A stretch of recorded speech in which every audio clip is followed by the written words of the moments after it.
Emakhosini Tamakuli di Lehanya Amabutho Umhlambululi Singamabutho.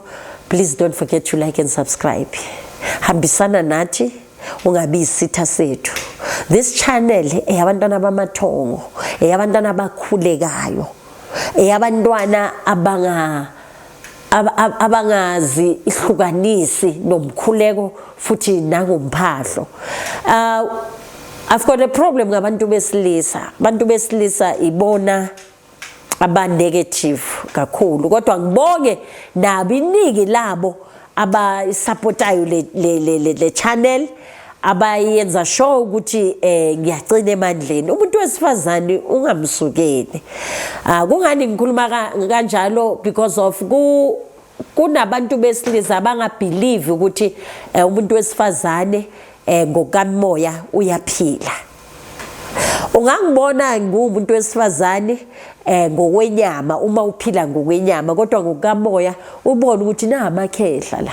Kodwa please don't forget to like and subscribe. Everyone une right yokuvula i-channel ashare lo akwaziyo. Mina ngizokhuluma ngento engiyaziyo engi-experienceayo.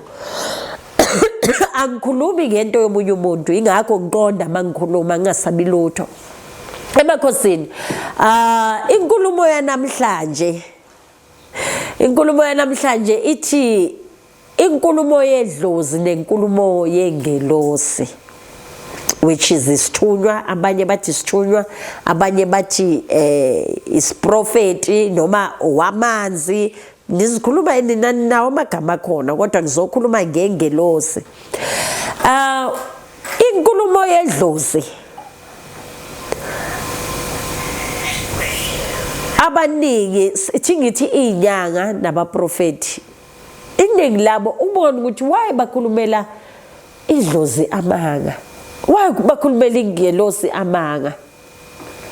Idlozi alilikhiphi ikhambi, idlozi elizofuna uncedo esigodlweni somuntu, idlozi elizifuna uncedo hayi alikhulumi ngamakhambi. Likubuyisela emsamo, likubuyisela kumacala ogogo nabomkhulu. Akunadlozi elizothi yazi iproblem yini. Inyanga eziningi nazi ukuthi kukhona inyanga since yangena ephehlweni ayikaze yaxhumana nedlozi lomunye umuntu.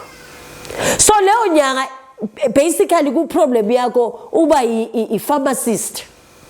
Uyagesa wenza guesswork. But ozokulungisela uzizwe ukuthi ufila light ya uxolisekile ulokho ukuxhumana nedlozi lakho. Akutshela ukuthi ugogo wakho uqhamuka ngengubo yasewesile, uqhamuka ngengubo noma uqhamuka phezulu kwesimo sabazalwane kodwa ngenzakalani.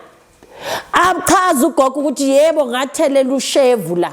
So ikhona inkulumo yedlozi neyengelosi. Kodwa lezi abazishoyo manje bacamba amanga nje le abangitshela yona.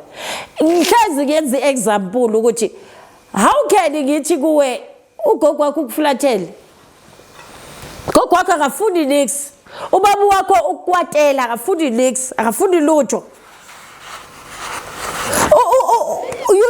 You know labo bantu ngaphandle ukuthi mhlawumbe ubazi abakabo baba awumazi umzali wakho, then ke you can fall with that trap.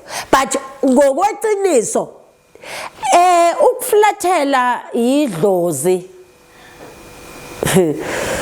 awuthi ngikhumbule kahle mangihlolela umuntu liyakhuluma idlozi alikuflatheli lingakhulumi. And aliflathe okay ukuflathela kwalo kusuke kubuthakathi. Thola ukuthi umuntu otheshuliwe noma umuntu ohambe ngesandla somuntu uyaye akuflathele inkulumo yakho. But yini into ekufanele siyenze ukuthi sibenze ukuthi abheke wena, ngoba uflathelisiwe from umndeni wakhe ukuthi angasayokhuluma ukuthi ubaba uzibani noma umama uzibani uyena umthetshuliwe othethule umoya wakhe nako konke. So inkulumo yedlozi strictly always isendabeni yomsamo yokulungisa amacala. Ikhashwa yiyo ingelosi umuntu ozokufaka ephehlweni kusuke kuyigelosi not idlozi. Ingelosi yiyo egijimayo esolve ama issues ngisho ekwazi ukukulandela nalabo ekufanele kubageze. So mina ngiyacekeka manje ubunyaka manje ukuthi ubani unomuthi wokushaya usikhakhane unomuthi wokushayela iningi akusibona differentiate, learn to differentiate between ubunyaka bangempela nobu devil worship angisayiphinda namanje. The pure dlozi talk ayichamuki ngokuthi yes lingakhuluma indabeni yokuthi uma ungalungisi icala elithize la emsamo yes ngeke uyibambe imali uzogubuda ngani ngeimoto noma liyenze ukuthi uhlezi wena utshontshelwa ngixolise uhlezi wena uthathelwa izinto nabaza abantu abahlala babamba inkunzi masithi zayibheka yile ladlozi leliya elenza lokho yile ladlozi leliya. So inkulumo yedlozi akusile inkulumo le ekhuluma yilabo abala emhlabeni ethi uyabangwa kwamele uthenge imbuzi idlozi le ikhuluma inkulumo ukuthi cela ningihlanganiseleni phezu kwale ngane nisihlanganise ngoba sinomsindo phezu kwakhe. Safuna ukubusisa singabo ngapha kabo baba kodwa ingane yethu ayiyenzanga ngokufanele.